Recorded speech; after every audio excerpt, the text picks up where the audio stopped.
Hello दोस्तों, मैं कुलदीप अपने YouTube channel study with KP में आप सभी का स्वागत करता हूं। उम्मीद है कि आप सब स्वस्थ होंगे, मस्त होंगे। दोस्तों, यूपी ट्रिपल एस सी पेट एग्ज़ाम जिसका अंतिम पड़ाव चल रहा है, जो 28-29 अक्टूबर को एग्ज़ाम है, इसमें दोस्तों जीके जीएस के 70 प्लस प्रश्न जो हम डिस्कस करेंगे आज, ये दोस्तों इनका हम फास्ट रिवीजन करेंगे। ये वेरी इंपॉर्टेंट प्रश्न हैं जिनकी दोस्तों 100% एग्ज़ाम में आने की संभावना है। चलिए दोस्तों, वीडियो स्टार्ट करते हैं। ये प्रश्न दोस्तों प्रीवियस ईयर के अकॉर्डिंग उठाए गए हैं। देखते हैं आज का पहला प्रश्न क्या है। पहला प्रश्न है, प्रथम बौद्ध परिषद का शासनकाल था। बताइए दोस्तों, प्रथम बौद्ध परिषद का शासनकाल था। जिस समय दोस्तों प्रथम बौद्ध संगीति हुई थी उस समय किसका शासन था? इसका सही आंसर है ऑप्शन ए, अजातशत्रु। प्रथम बौद्ध संगीति के समय अजातशत्रु का शासन चल रहा था। प्रथम बौद्ध संगीति दोस्तों राजगृह में हुई थी। अगला प्रश्न देखते हैं, भगवान बुद्ध का जन्म हुआ था। बताइए दोस्तों, भगवान बुद्ध का जन्म कहाँ पर हुआ था? तो लुम्बिनी में हुआ था। ऑप्शन सी सही होगा, लुम्बिनी में। भगवान महात्मा बुद्ध का जन्म लुम्बिनी में हुआ था। अगला प्रश्न देखते हैं, मंदिरों और ब्राह्मणों को गांवों का सबसे बड़ा अनुदान सत्तारूढ़ राजवंश द्वारा किया जाता था। इसका दोस्तों सही आंसर है ऑप्शन बी, गुप्त वंश। मंदिरों और ब्राह्मणों को गांवों का सबसे बड़ा अनुदान सत्तारूढ़ राजवंश द्वारा दिया जाता था, तो गुप्त वंश राजवंश द्वारा। अगला प्रश्न है, आदि ग्रंथ धार्मिक पुस्तक है। बताइए दोस्तों, आदि ग्रंथ किस धर्म की धार्मिक पुस्तक है? तो दोस्तों इसका सही आंसर है ऑप्शन बी, सिख धर्म की। आदि ग्रंथ जो है सिख धर्म की धार्मिक पुस्तक है। अगला प्रश्न है, भारतीय गणराज्य के पहले राष्ट्रपति कौन थे? भारतीय गणराज्य के पहले राष्ट्रपति कौन थे? इसका सही आंसर है option C, doctor Rajendra Prasad. भारतीय गणराज्य के पहले राष्ट्रपति डॉक्टर राजेंद्र प्रसाद थे। अगला प्रश्न है, फ्रांसीसी क्रांति किस वर्ष में हुई थी? तो फ्रांसीसी क्रांति दोस्तों जो है ये 1789 ईस्वी में हुई थी। ऑप्शन डी सही होगा, 1789 ईस्वी में। अगला प्रश्न है, सिंधु लोगों ने सबसे पहले किस धातु का उपयोग किया था? बताइए दोस्तों, सिंधु लोगों ने सबसे पहले किस धातु का उपयोग किया था? तो इसका सही आंसर है ऑप्शन बी, चांदी। ऑप्शन बी, चांदी। अगला प्रश्न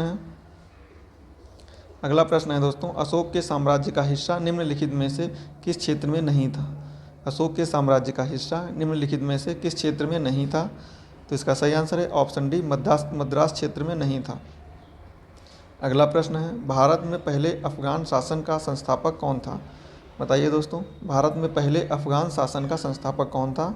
इसका सही आंसर हो जाएगा option D, Ibrahim Lodi. Option D, Ibrahim Lodi इसका बिल्कुल सही आंसर है।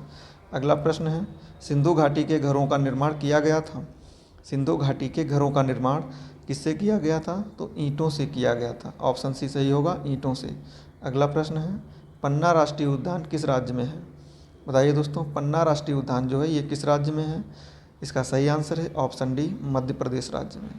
अगला प्रश्न है, बीएसई सेंसेक्स का गठन डैश कंपनियों से मिलकर हुआ है। बताइए दोस्तों, बीएसई सेंसेक्स का गठन किस कंपनियों के से मिलकर हुआ है?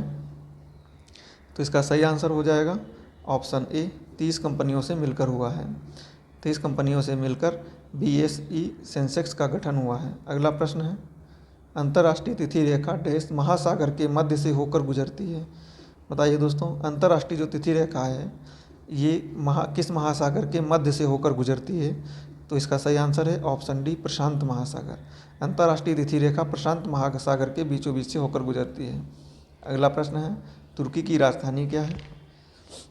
तुर्की की राजधानी दोस्तों अंकारा है। ऑप्शन डी सही हो जाएगा, अंकारा। तुर्की की कैपिटल अंकारा है। अगला प्रश्न है, हुमायूं का जन्म डैश वर्ष में हुआ था। बताइए दोस्तों, हुमायूं का जन्म किस वर्ष में हुआ था? इसका सही आंसर हो जाएगा ऑप्शन ए, 1508 ईस्वी में। हुमायूं का जन्म 1508 ईस्वी में हुआ था। अगला प्रश्न है, 3D प्रिंटर का आविष्कार किसने किया था? 3D प्रिंटर का आविष्कार दोस्तों किसने किया था? इसका सही आंसर है ऑप्शन सी, चकहल ने। 3D प्रिंटर का आविष्कार चकहल ने किया था। अगला प्रश्न है, अल्फा कण डैश होते हैं। अल्फा कण किसके होते हैं? तो इसका सही आंसर है ऑप्शन सी, बिल्कुल हीलियम के केंद्रक के जैसा। अल्फा कण जो है बिल्कुल हीलियम के केंद्रक के जैसा होता है। ऑप्शन सी इसका सही आंसर है। अगला प्रश्न है, प्रतिबाधा की इकाई है। बताना है दोस्तों, प्रतिबाधा की इकाई है। इसका सही आंसर है ऑप्शन ए, ओम। ओम जो है प्रतिबाधा की इकाई है। अगला प्रश्न है, लोकसभा में सदस्यों की अधिकतम संख्या कितनी होती है? लोकसभा में सदस्यों की अधिकतम संख्या कितनी होती है? इसका सही आंसर है 552, ऑप्शन सी सही है। अगला प्रश्न है, अपनी स्वतंत्रता से पहले बांग्लादेश डैश का हिस्सा था? बताइए दोस्तों, बांग्लादेश अपनी स्वतंत्रता से पहले किस देश का हिस्सा था? इसका सही आंसर है ऑप्शन सी, पाकिस्तान का हिस्सा था। अगला प्रश्न है, किसके शासनकाल को मुगल वास्तुकला का स्वर्ण युग कहा जाता है? बताइए दोस्तों, किसके शासनकाल को मुगल वास्तुकला का स्वर्ण युग कहा जाता है? इसका सही आंसर है ऑप्शन सी, शाहजहाँ के शासनकाल को। शाहजहाँ के शासनकाल को मुगल वास्तुकला का स्वर्ण युग कहा जाता है। अगला प्रश्न है, भीमबेटका पाषाण आश्रय डैश में है? बताइए दोस्तों, भीमबेटका पाषाण आश्रय किस राज्य में है? तो दोस्तों ये मध्य प्रदेश राज्य में है, ऑप्शन डी सही होगा, मध्य प्रदेश में है। भीमबेटका की गुफाएं मध्य प्रदेश में है। अगला प्रश्न है, वह सर्वोच्च नागरिक सम्मान जो अनुपम खेर को प्रदान किया गया है? बताना है दोस्तों, अनुपम खेर को कौन सा सर्वोच्च सम्मान प्रदान किया गया है? तो इसका सही आंसर है ऑप्शन बी, पद्म भूषण। पद्म भूषण अनुपम खेर को प्रदान किया गया है। अगला प्रश्न है, डैश एक तेज दवा जिसे डॉक्टर मरीजों को शांत करने या सोने में मदद करने के लिए देते हैं, उस दवा का नाम बताइए। तो दोस्तों उस दवा का नाम है बारबीचुरेट, ऑप्शन ए बारबीचुरेट। अगला प्रश्न है, आर्टोकार्पस इंटीग्रा डैश का वैज्ञानिक नाम है? बताइए दोस्तों, आर्टोकार्पस इंटीग्रा का वैज्ञानिक नाम है? इसका सही आंसर हो जाएगा ऑप्शन डी, कटहल का नाम है। कटहल का वैज्ञानिक नाम है आर्टोकार्पस इंटीग्रा, कटहल का वैज्ञानिक नाम है। अगला प्रश्न है, कौन सा अंग वसा में घुलनशील विटामिनों का भंडारण करता है?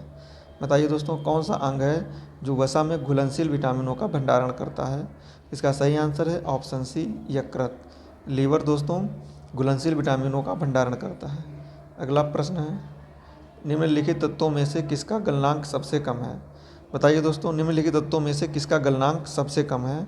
इसका सही आंसर है option A, titanium. Option A सही आंसर है टाइटेनियम का। अगला प्रश्न है, अंग्रेजी डैश की शासकीय भाषा है? बताइए दोस्तों, अंग्रेजी किस केंद्र शासित प्रदेश की शासकीय भाषा है इनमें से? तो सही आंसर हो जाएगा ऑप्शन ए, चंडीगढ़। चंडीगढ़ की शासकीय भाषा अंग्रेजी है। अगला प्रश्न है, भारत किस देश में आयोजित होने वाली mega air combat exercise pitch black का हिस्सा होगा? बताइए दोस्तों, भारत किस देश में आयोजित होने वाली mega air combat exercise pitch black का हिस्सा होगा? इसका सही आंसर है ऑप्शन बी, ऑस्ट्रेलिया। ऑस्ट्रेलिया इसका सही आंसर है। अगला प्रश्न है, आंध्र महिला सभा के संस्थापक कौन थे? बताइए दोस्तों, आंध्र महिला सभा के संस्थापक कौन थे? इसका सही आंसर है option A, Pandita Ramabai. Option A इसका सही होगा, पंडिता रमाबाई। अगला प्रश्न है, असहयोग आंदोलन डैश में शुरू हुआ? असहयोग आंदोलन किस सन में शुरू हुआ दोस्तों? तो ये 1920 में शुरू हुआ था। ऑप्शन सी सही हो जाएगा, 1920 में असहयोग आंदोलन शुरू किया गया था। अगला प्रश्न है, भारत में सोने के सिक्कों के सबसे बड़े ढेर जारी करने वाले पहले राजा कौन थे? बताइए दोस्तों, भारत में सोने के सिक्कों के सबसे बड़े ढेर जारी करने वाले पहले राजा कौन थे? तो इसका सही आंसर हो जाएगा ऑप्शन डी, कुषाण वंश के राजा, कुषाण शासक थे। अगला प्रश्न है, पानीपत की तीसरी लड़ाई डैश में लड़ी गई थी? बताइए दोस्तों, पानीपत की तीसरी लड़ाई किस सन में लड़ी गई थी? इसका सही आंसर हो जाएगा ऑप्शन ए, 1761 ईस्वी में। पानीपत का तृतीय युद्ध जो है ये 1761 ईस्वी में हुआ था। अगला प्रश्न है, बंगाल में सामाजिक धार्मिक सुधारों के अग्रदूत आत्मीय सभा की स्थापना किसने की थी?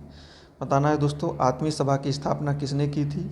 इसका सही आंसर हो जाएगा ऑप्शन सी, राजा राममोहन राय ने। आत्मीय सभा की स्थापना राजा राममोहन राय के द्वारा की गई थी। अगला प्रश्न है, भारतीय राष्ट्रीय ध्वज में हरा रंग डैश का प्रतीक है? बताइए दोस्तों, भारतीय ध्वज में जो हरा रंग है ये किसका प्रतीक है? इसका सही आंसर है ऑप्शन सी, मिट्टी और समृद्धि से संबंध है। भारतीय राष्ट्रीय ध्वज में जो हरा रंग है इसका संबंध है मिट्टी और समृद्धि से संबंध है।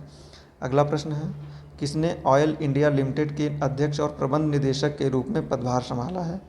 इसका सही आंसर है ऑप्शन ए, रंजीत राठ। रंजीत राठ ने ऑयल इंडिया लिमिटेड और प्रबंध के CMD और प्रबंध निदेशक बने हैं। अगला प्रश्न है, कौन सा राज्य अगले 4 वर्षों में ताड़ के तेल की खेती के तहत 2 मिलियन अतिरिक्त एकड़ ज़मीन का लक्ष्य रख रहा है? बताइए दोस्तों, कौन सा राज्य है अगले 4 वर्षों में ताड़ के तेल की खेती के तहत 2 मिलियन अतिरिक्त एकड़ ज़मीन का लक्ष्य रख रहा है?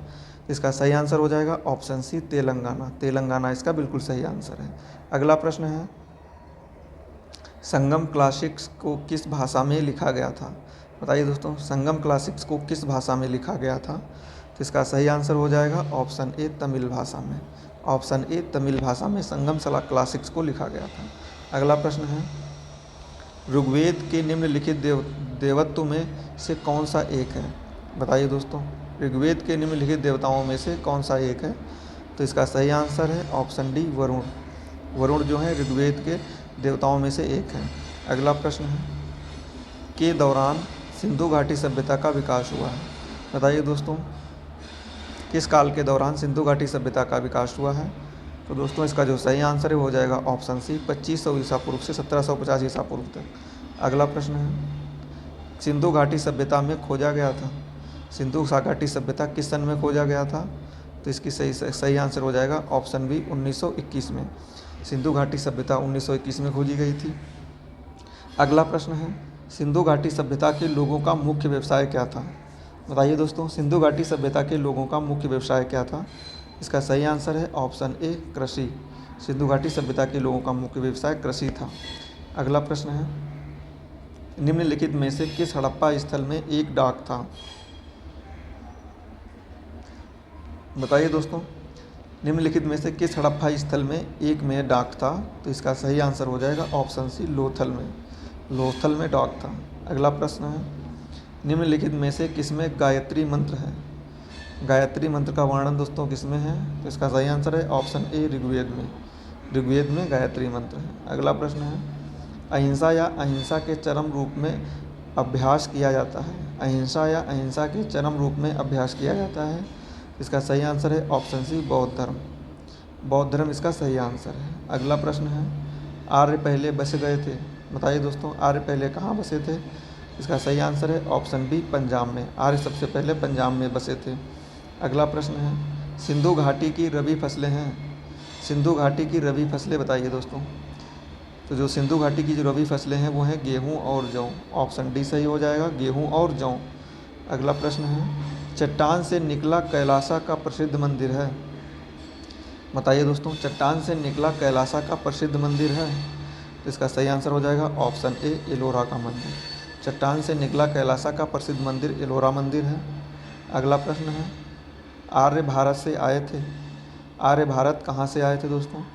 तो ये जो आए थे, आर्य लोग जो आए थे ये मध्य एशिया से आए थे। ऑप्शन सी सही हो जाएगा, मध्य एशिया से। अगला प्रश्न है, भूमि अनुदान का सबसे पहला उदाहरण एक शिलालेख द्वारा प्रदान किया गया है? बताइए दोस्तों, भूमि अनुदान का सबसे पहला उदाहरण एक शिलालेख द्वारा प्रदान किया गया है। इसका सही आंसर बताइए क्या हो जाएगा? इसका सही आंसर है ऑप्शन सी, सातवाहन। सातवाहन इसका बिल्कुल सही आंसर है। अगला प्रश्न है, सिकंदर का निधन कहाँ पर हुआ था? बताइए दोस्तों, सिकंदर का निधन कहाँ पर हुआ था? तो सिकंदर का निधन बेबीलोन में हुआ था। ऑप्शन सी सही हो जाएगा, बेबीलोन में। सिकंदर का निधन बेबीलोन में हुआ था। अगला प्रश्न है, हर कोई जानता है कि ताजमहल इसका निर्माण सम्राट शाहजहाँ ने करवाया था, लेकिन किसके लिए? तो इसका सही आंसर है ऑप्शन सी, मुमताज़ महल के लिए। ऑप्शन सी इसका सही आंसर है, मुमताज़ महल। ताजमहल मुमताज़ महल की यादगार में बनवाया गया था। अगला प्रश्न है, भारत में स्थानीय बोर्डों या स्थानीय निकायों की प्रणाली की शुरुआत किसने की? भारत में स्थानीय बोर्डों या स्थानीय निकायों की प्रणाली की शुरुआत किसने की थी? तो इसकी शुरुआत जो है लॉर्ड रिपन ने की थी। ऑप्शन बी सही हो जाएगा, लॉर्ड रिपन। अगला प्रश्न है, हड़प्पा कालीन स्थलों में से किसका गोदी था? बताइए दोस्तों, हड़प्पा कालीन स्थलों में से किसका गोदीवाड़ा था? तो ये हड़प्पा में था। ऑप्शन बी सही हो जाएगा, हड़प्पा में। अगला प्रश्न है, सिंधु घाटी सभ्यता किसकी है? सिंधु घाटी सभ्यता किसकी है? इसका सही आंसर हो जाएगा ऑप्शन सी, नौपाषाण युग की। सिंधु घाटी सभ्यता जो है ये नौपाषाण युग की सभ्यता है। अगला प्रश्न है, ऋग्वैदिक आर्यों का परिवार था? बताइए दोस्तों, ऋग्वैदिक आर्यों का परिवार क्या था? तो इसका सही आंसर हो जाएगा ऑप्शन डी, पितृसत्तात्मक था। ऋग्वैदिक आर्यों का परिवार पितृसत्तात्मक था। अगला प्रश्न है, चौथी बौद्ध परिषद द्वारा आयोजित किया गया था? चौथी बौद्ध परिषद किसके द्वारा आयोजित की गई थी? इसका सही आंसर है कनिष्क, ऑप्शन डी। कनिष्क के शासनकाल में चौथी बौद्ध परिषद का आयोजन हुआ था। कनिष्क दोस्तों ये कश्मीर कुंडल वन में हुई थी चौथी बौद्ध संगीति। अगला प्रश्न है, वांडीवास की लड़ाई में अंग्रेजों ने किसे हराया था? वांडीवास की लड़ाई में अंग्रेजों ने किसे हराया था? तो इसका सही आंसर हो जाएगा ऑप्शन बी, फ्रेंच। वांडीवास की लड़ाई में अंग्रेजों ने फ्रेंचों को हराया था, फ्रांसीसियों को। अगला प्रश्न है, भारतीय नौसेना अधिनियम पारित किया गया था? बताइए दोस्तों, भारतीय नौसेना अधिनियम कब पारित किया गया था? इसका सही आंसर है ऑप्शन सी, 1927 ईस्वी में। भारतीय नौसेना अधिनियम 1927 ईस्वी में पारित किया गया था। अगला प्रश्न है, भारतीय गणराज्य के पहले राष्ट्रपति कौन थे? भारतीय गणराज्य के पहले राष्ट्रपति कौन थे? इसका सही आंसर है ऑप्शन डी, राजेंद्र प्रसाद। अगला प्रश्न है, पाल वंश का पहला शासक कौन था? दोस्तों पाल वंश के संस्थापक और पाल वंश का प्रथम शासक गोपाल था, गोपाल। अगला प्रश्न है, भारत के साथ नियमित व्यापार स्थापित करने वाला पहला राज्य था? भारत के साथ नियमित व्यापार स्थापित करने वाला पहला राज्य कौन था? इसका सही आंसर है ऑप्शन बी, पुर्तगाल। दोस्तों पुर्तगाली लोग भारत में नियमित व्यापार करने आए थे। अगला प्रश्न है, मौर्य काल में कलिंग का राजा कौन था? मौर्य काल में कलिंग का राजा कौन था? तो दोस्तों इसका सही आंसर है ऑप्शन बी, खारवेल। कलिंग का राजा था खारवेल। अगला प्रश्न है, भारत में समुद्री मार्ग द्वारा खोजा गया था? भारत में समुद्री मार्ग किसके द्वारा खोजा गया था? इसका सही आंसर है ऑप्शन सी, वास्को डिगामा द्वारा। 1498 ईस्वी में वास्को डिगामा ने भारत को समुद्री मार्ग के द्वारा खोजा था। अगला प्रश्न है, श्रीरंगपट्टनम की संधि कॉर्नवालिस और किसके बीच हुई थी? बताइए दोस्तों, श्रीरंगपट्टनम की संधि कॉर्नवालिस और किसके बीच हुई थी? तो दोस्तों ये टीपू सुल्तान के मध्य हुई थी। ऑप्शन सी सही हो जाएगा, कॉर्नवालिस और टीपू सुल्तान के मध्य श्रीरंगपट्टनम की संधि हुई थी। अगला प्रश्न है, मौर्य राजवंश द्वारा उखाड़ फेंका गया था? मौर्य राजवंश किसके द्वारा उखाड़ फेंका गया था? इसका सही आंसर हो जाएगा ऑप्शन डी, पुष्यमित्र शुंग के द्वारा। मौर्य राजवंश जो है ये पुष्यमित्र शुंग के द्वारा उखाड़ फेंका गया था। अगला प्रश्न है, निम्नलिखित में से कौन भक्ति आंदोलन का प्रतिपादक नहीं था? बताइए दोस्तों, निम्नलिखित में से कौन है जो भक्ति आंदोलन का प्रतिपादक नहीं था? इसका सही आंसर हो जाएगा option A, Shankaracharya. Option A, Shankaracharya इस प्रश्न का बिल्कुल सही आंसर है। दोस्तों ये 67 प्रश्न थे जो आपने देखे होंगे। ये प्रश्न दोस्तों पेट के एग्ज़ाम के लिए बहुत ही महत्वपूर्ण है और ये सभी एग्ज़ाम के लिए महत्वपूर्ण वीडियो है। दोस्तों वीडियो कैसा लगा कमेंट में ज़रूर बताएं। अगर आप चैनल पर नए हैं तो चैनल को सब्सक्राइब कर लीजिए, जिससे आने वाली वीडियो का नोटिफिकेशन आपको मिल सके, और वीडियो को लाइक और शेयर कर दीजिए, जिससे दोस्तों आपके मित्रों को जानकारी मिल सके। दोस्तों कम समय में अधिक जानकारी देने की कोशिश की है। चलिए दोस्तों, धन्यवाद।